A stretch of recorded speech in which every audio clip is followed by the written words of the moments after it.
വളരെ ചുരുക്കം സിനിമകളിൽ മാത്രം പ്രത്യക്ഷപ്പെട്ട് പിന്നീട് വാർത്തകളുടെ വെള്ളിവെളിച്ചത്തിൽ നിന്നും മറഞ്ഞ നിരവധി അഭിനേതാക്കൾ നമുക്കുണ്ട്.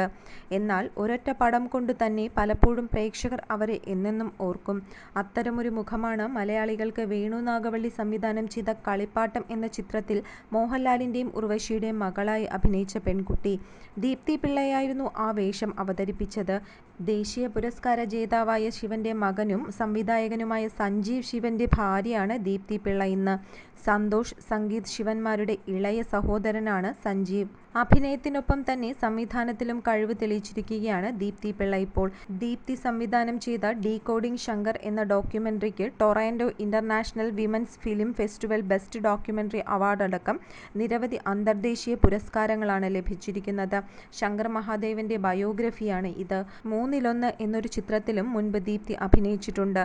ഭർത്താവ് സഞ്ജീവ് ശിവൻ സംവിധാനം ചെയ്ത അപരിചിതൻ എന്ന മലയാളം ചിത്രത്തിന്റെ പ്രൊഡക്ഷൻ ഡിസൈനറായും ദീപ്തി പ്രവർത്തിച്ചിരുന്നു. സി എന്റർടൈൻമെന്റ് എന്റർപ്രൈസ് ലിമിറ്റഡിന്റെ ബിസിനസ് ഹെഡായും ദീപ്തി പ്രവർത്തിക്കുന്നുണ്ട്.